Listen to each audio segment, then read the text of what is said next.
So our first story today is about the new normal, right? Now, we felt that we had to comment on everything going on in the world and likely in your local community right now. Of course, every single place around the world affected by the lockdown, the economic lockdown, and of course, fears of the coronavirus. Now, from lockdowns, business closures, lines of waiting at grocery stores and convenience stores and general stores, a lot of people are asking themselves like, man, this is crazy. And when are things going back to normal? And what is that even going to look like kind of in a post-COVID world? You know, when, as the buzzword has become, is the economy going to go off lockdown? And what does that even look like, right? You know, what does that even mean?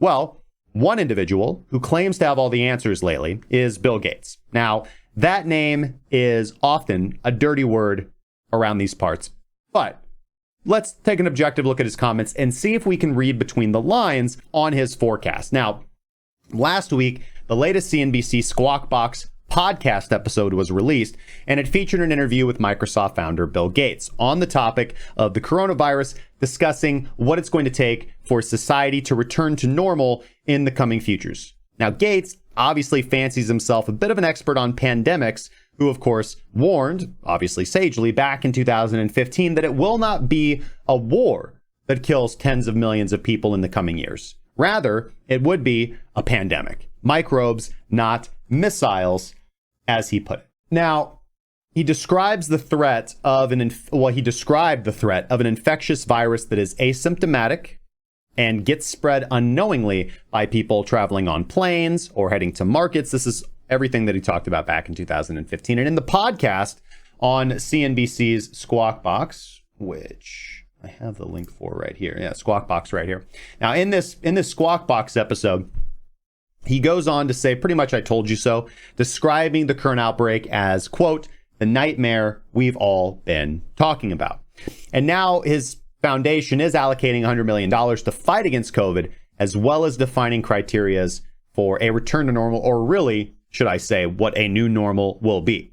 And Gates believes that a return to what we would consider normal won't happen until people feel assured that the government can enforce or assure their safety. He says that this is going to require that governments be able to comprehensively track the spread of the coronavirus outbreak, right? Quote, until we can say to people that we're tracking this thing so well that actually going out to your job, to a car factory or a construction site, that those are safe enough. Until we get there, which we're absolutely not, no one should think the government can wave a wand and all of a sudden the economy is anything like it was before this happened. Well, the governments don't wave wands. Governments don't track the economy. They're lagging, right? The Fed response to the economy is always lagging. It is the markets that move first. It is the consumers who decide. It is the free market that decides, and the Fed responds. The Fed responds on a large macro scale. So we can, really tell, obviously, just the mindset. This is a common mindset. This is a mindset that a lot of individuals have who don't really live in what I would consider to be, the new reality or kind of the awareness that governments aren't all powerful. There's this worship of the state. But he goes on in this article to advise that countries currently experiencing outbreaks to rank human activity. The word is human activities. By this, he means jobs, right? In absolute terms. And to make decisions based on what roles are essential to the economy. Only people filling these roles should, I guess, be allowed to be released before a vaccine is mass produced. This all comes back, of course, to the vaccines. And he lists manufacturing as well as construction and education as fields that are critical and likely will have to be opened up in the immediate term. But normal won't be returning until, quote, an amazing vaccine, end quote, is distributed to the entire world. Indeed, Gates insists that he means that we won't return to normal until we have produced a vaccine that can reach 7.7 billion people around the world, a worldwide spray and pray type of vaccination.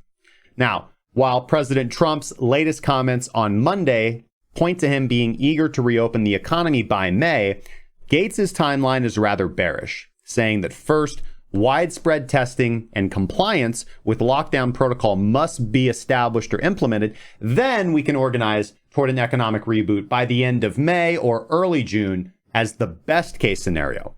So Gates predicting that we are going to be on lockdown until potentially early June, right? Early June. That is nearly another month and a half of the current situation, of the current normal.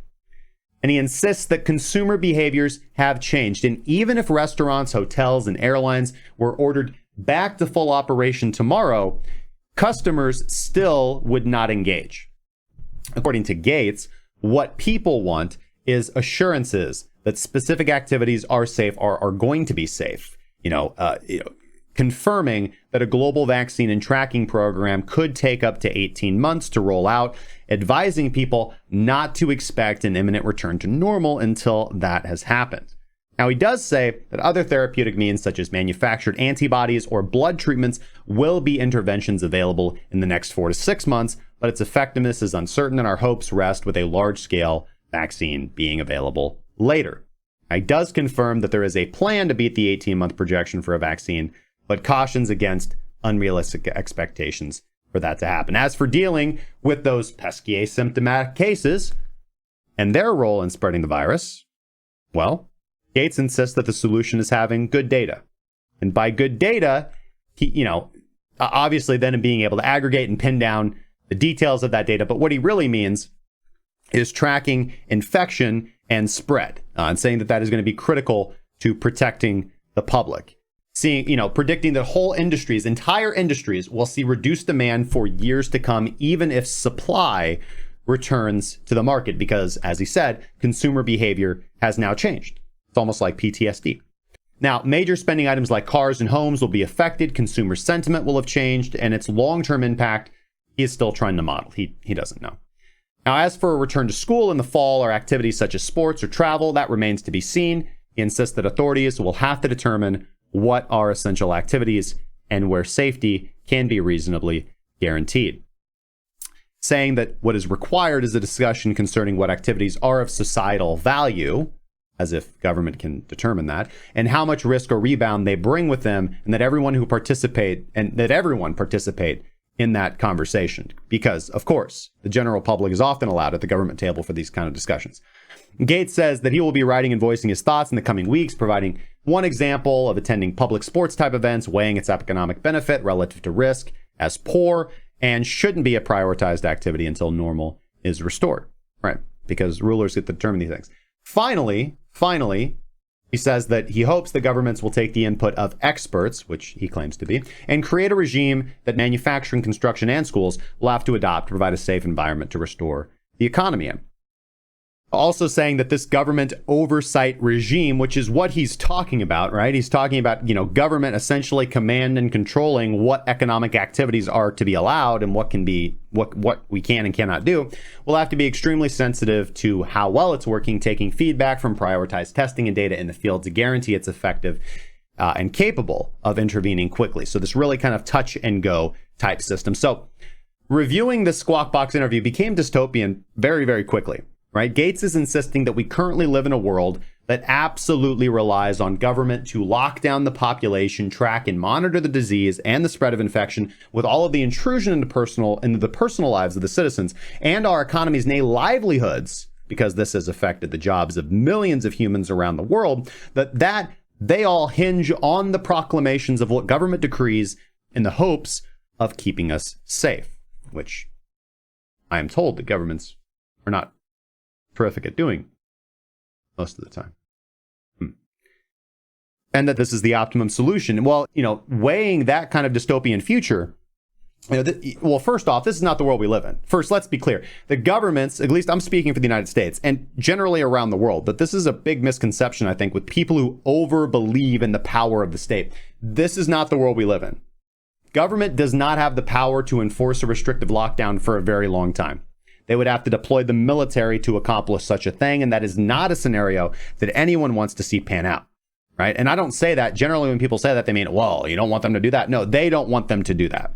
Neither government or private citizens Now, secondly, the more restrictive they make the lockdown and the longer the lockdown remains in place, the more people just will not abide by it, especially as more data comes out. Eventually, people will just get tired of not doing anything and being broke and jobless and go out and do things. In the positive case, that's going out to find a job regardless of the risk to themselves or society. In the negative case, it's civil unrest.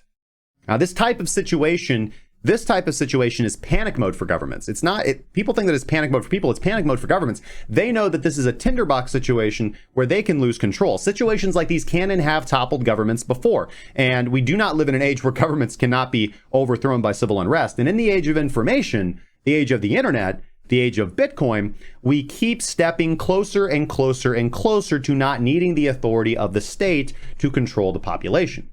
Now, Gates's worldview is predicated on a world that is dependent on governments. That's not the world we live in. The governments are dependent upon us. Governments are flailing and struggling right now to come up with a model that works well. However, again, they don't have the data. And the dangerous thing is that the experts don't have all the data, right? They don't know what they don't know. Right? Now, we know that the case fatality rate, as it's reported, is wrong. The denominator is clearly wrong, as much more people are infected with coronavirus. And the numerator is wrong, as the number of people who have died from COVID is most likely much higher.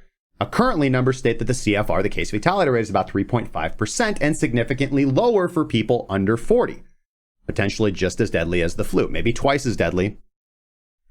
And new studies are emerging. More data is emerging. And if we want a peaceful and reasonable solution to this, the reason why I bring those numbers up is because eventually, if we get really dystopian with these lockdowns, then eventually people are going to look around and they're going to say, well, okay, this sucks. If they're young and they're under the age of 40, they're going to look and they're going to think, okay, well, what's the odds that I die from this? Not very high.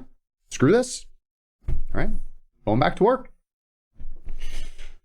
So eventually, listen, the impact on human lives is going to outweigh these restrictive methods, right? And again, it's quite possible. New reports came out of California that say that it's possible the coronavirus infection was there as early as December, meaning that it's already pretty much raced through California. Therefore, this whole quarantine lockdown method is not going to work.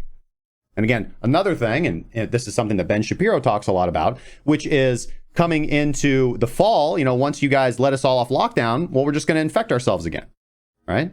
Especially if, as the data from California would suggest, potentially, again, this isn't confirmed, if corona was actually in America and spreading around much earlier than we assumed and anticipated, then it's already more widespread. If we were able to control the infections and really track and monitor them, that is something that could potentially work, right? Especially if we're doing kind of a touch and go return back to normality. But in a situation where so many people are infected and it's more widespread than you think or your model anticipates, and it's really almost impossible for you to begin tracking and quarantining and monitoring this data so that you can track outbreaks, this becomes kind of an untenable situation and resolution.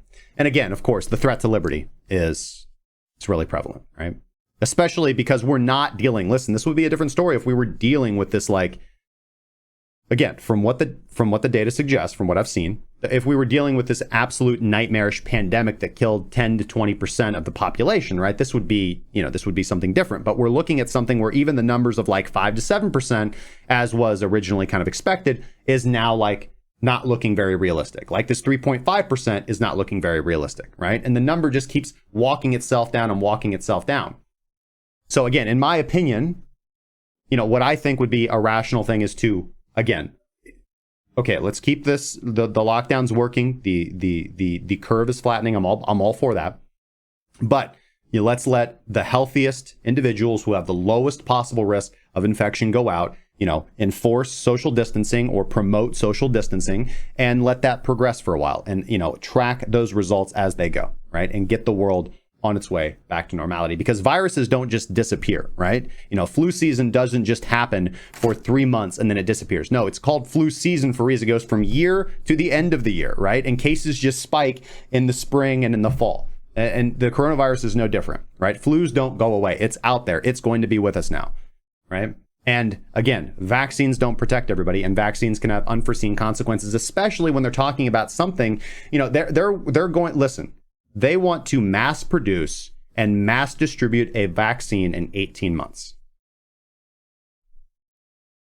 I don't care how smart the people you have developing these things are.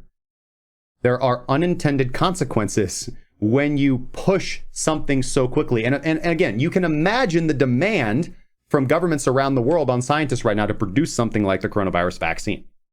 In situations like this, in my experience, a lot of individuals want to ignore proper procedure, right? Ignore best practices. Because for the governments that are pushing for this vaccine to be created, they stand to gain politically by being the strong, brave, efficient, competent government that got it done, is delivering the vaccine to their people. Whereas, obviously the manufacturers of the vaccine want to get those same kind of accolades and airs. So again, not saying that it's all bad or evil or that people are just out, for their own good, but people are interested in their own self-motivation. And this is kind of scary when you start talking about, this is terrifying, right? When you get one of the most influential individuals in global health around the world saying that the only way to do this is when we have a vaccine and when we mass distribute it to everybody and everybody is relying on government. This is pretty dystopian. It's not pretty dystopian. It is dystopian, right? It is a worldview completely detached from what reality is, which is that governments rely on people. People are the source of the government's strength, not the other way around. If we want a peaceful and reasonable resolution to this, we hope for governments around the world to utilize the data to refit their models and not the data around their biases. So what do you guys think? Is Bill Gates mostly talking to himself, or unfortunately, is he echoing what people around the world are craving for, or even what experts are telling governments to do? Do you think that this lockdown will be over soon and that things will blow over and go back to normal? Or do you think that Gates is right and this will take another year to resolve and require vaccines and tracking systems to be implemented first? Let me know down in the comment section down below. And how much will the citizens take before they begin pushing back on governments, asking them to abandon their liberties?